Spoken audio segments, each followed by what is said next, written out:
Friends, आज दिनांक 9 जून 2021, class 9th, subject drawing. प्यारे बच्चों, चित्रकला में हम लोग आलेखन कला के बारे में जानकारी प्राप्त कर रहे हैं, जिसमें हम लोग आलेखन कला का अर्थ और परिभाषा हमने उन लोगों जाना और साथ ही साथ आलेखन कला की उपयोगिता के बारे में भी जानकारी प्राप्त करी। प्यारे बच्चों, बात है आलेखन कला है क्या। तो आलेखन कला यह लयबद्ध, प्रवाहमयी और अटूट रेखाओं से निर्मित रंगों के सुरुचिपूर्ण संयोजन तथा किसी आकृति के एक या अनेक आवृत्तियों से निश्चित उद्देश्य पूर्ति के लिए सज्जित किसी निर्धारित आकार को आलेखन कहते हैं। आलेखन मतलब सुंदरता, लयबद्धता, प्रभावमयता, अटूट रेखाएं, ऐसा आलेखन का स्वरूप होता है। हम लोगों ने जाना था आलेखन कितने प्रकार का होता है। तो प्रकृति के आधार पर आलेखन को 4 भागों में बांटा गया है। पहला हमारा था प्राकृतिक आलेखन, दूसरा था अलंकारिक आलेखन, तीसरा ज्यामितीय आलेखन और चौथा था सूक्ष्म आलेखन या मिश्रित आलेखन। उसके बाद बच्चों, अब हम बात करते हैं रंगों की उत्पत्ति और उनके प्रकार पर। जो हम लोग जानते हैं, लाल, हरे, पीले, नीले, सब रंगों को हम लोग भली भांति जानते हैं। तो ये रंग आखिर हैं क्या, इनकी उत्पत्ति किस प्रकार से होती है और रंग कितने प्रकार के होते हैं, आज हम लोग इस पर चर्चा करेंगे। चलिए स्टार्ट करते हैं। देखिए, सबसे पहले हम बात करते हैं रंगों की।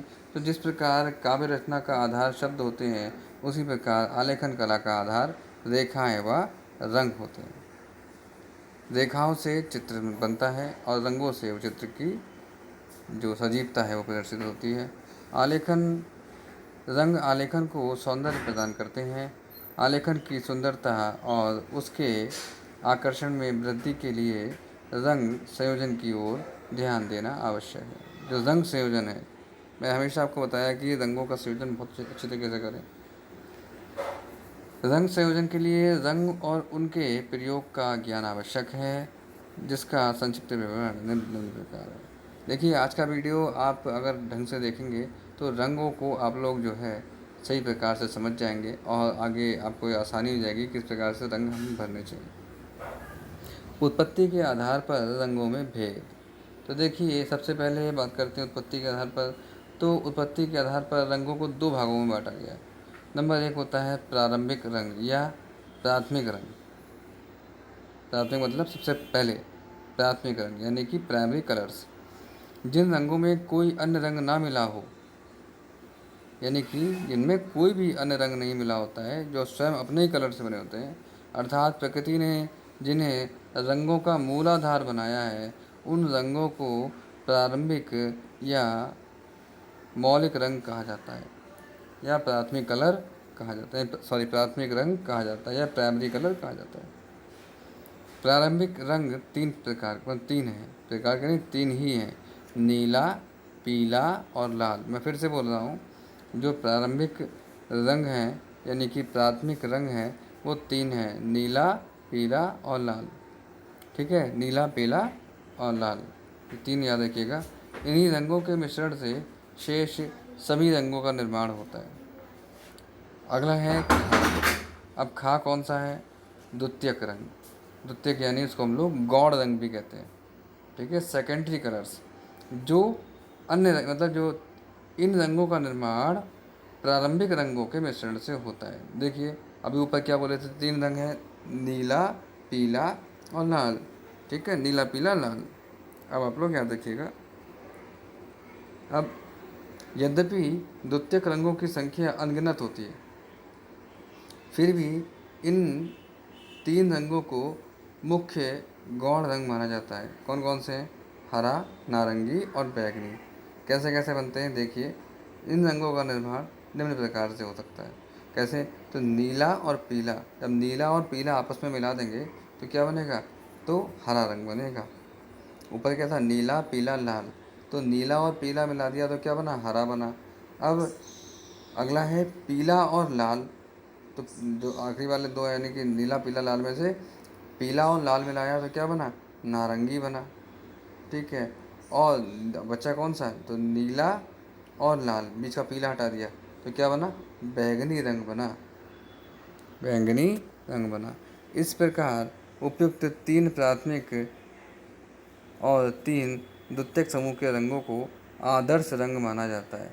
तो कौन से हुए प्राथमिक, कौन से हुए प्राइमरी वाले, नीला पीला लाल, और सेकेंडरी कौन से हुए, हरा नारंगी और बैंगनी। क्लियर। तो ये इस प्रकार से सेकेंडरी कलर, प्राइमरी और सेकेंडरी कलर हमें प्राप्त हो गए। अब बात करते हैं ओसवाल्ड टिप्पो के आधार पर। तो ओसवाल्ड टिप्पो के, ओसवाल्ड के रंग, तो वो प्रसिद्ध वैज्ञानिक ओसवाल्ड टिप्पो ने रंग के, प्रकाश के रंग विभाजन के आधार पर चित्रकला से संबंधित 8 आदर्श रंगों की परिकल्पना प्रस्तुत की। इन्हें ही ओस्टवाल्ड रंग कहा गया। ओस्टवाल्ड के ये 8 रंग हैं, नीला, आसमानी, गहरा हरा, धानी, यानी जो पत्ती का हल्का रंग होता है वो वाला धानी कलर, ठीक है, पीला, नारंगी, लाल, बैंगनी।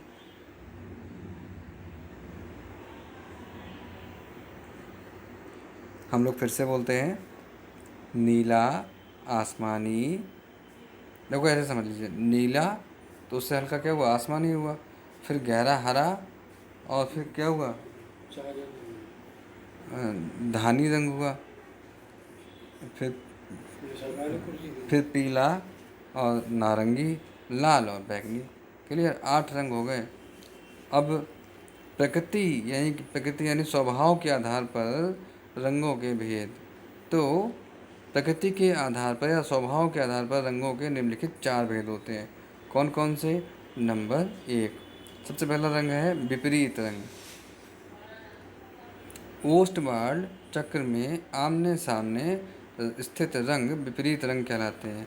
ये रंग इस प्रकार है, जैसे लाल के सामने क्या होगा, हरा होगा, अपोजिट, लाल के सामने हरा, और नारंगी के सामने आसमानी होगा, पीले के सामने नीला होगा, और धानी के सामने बैंगनी होगा।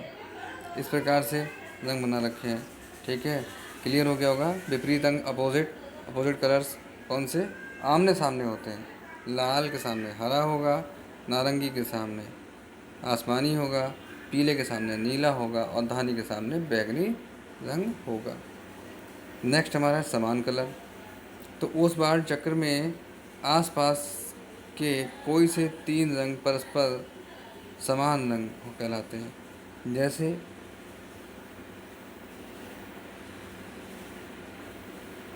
समान रंगों को ही अनुकूल या सहयोगी रंग भी कहा जाता है। ये रंग इस प्रकार है, नीला पीला, पीला नीला और लाल, पीला नीला और लाल। ये जो है नारंगी, बैंगनी और लाल, लाल बैंगनी नीला।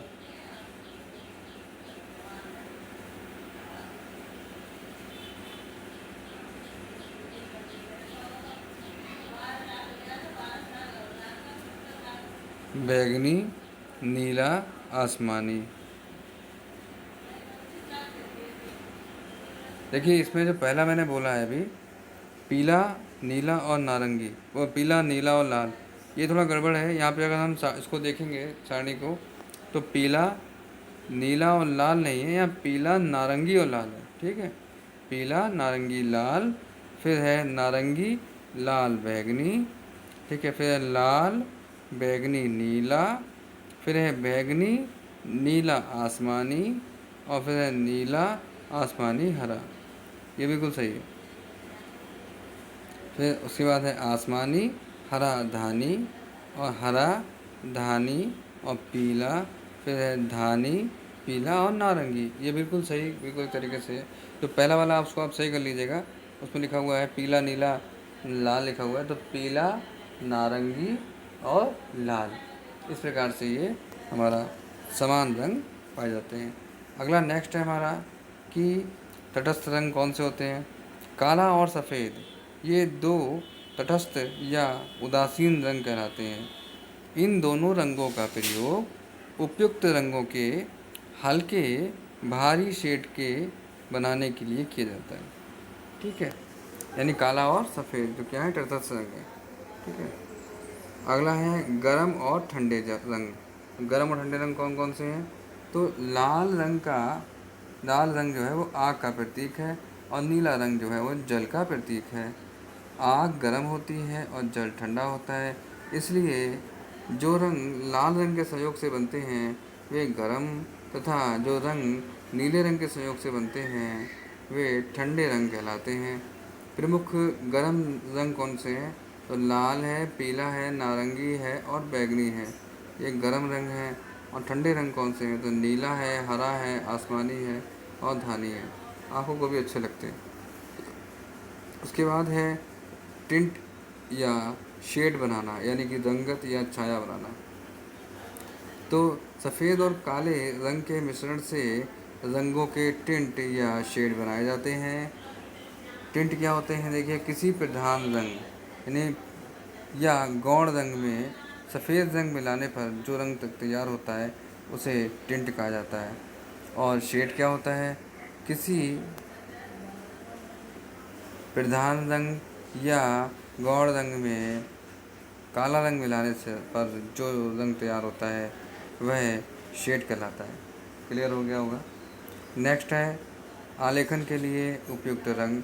तो देखिए, आलेखन के लिए पोस्टर रंग सबसे अधिक उपयुक्त होते हैं क्योंकि ये अपारदर्शी होते हैं और इसलिए इन्हें एक दूसरे के ऊपर चढ़ाया जा सकता है। मतलब एक के ऊपर एक दूसरा रंग कर दिया, उसके ऊपर दूसरा रंग कर दिया, पोस्टर रंग सबसे अच्छे होते हैं।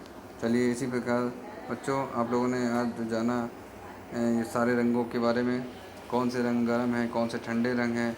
ठीक है, टिंट क्या होता है, शेड क्या होता है और पोस्टर रंग जो है वो सबसे उपयोगी होते हैं। इस प्रकार आज का हमारा वीडियो कंप्लीट होता है। Thank you so much. इसको कॉपी पर लिखिएगा और इसे याद भी करिएगा, ये बहुत इम्पोर्टेंट है। ये समझ लीजिए, आज आपने अगर ये कर लिया तो आगे तक अगर आप जो है इसको आर्ट को चलाते हैं तो आपको हमेशा जो है इसका आपको लाभ मिलेगा। धन्यवाद so much, thank you so much.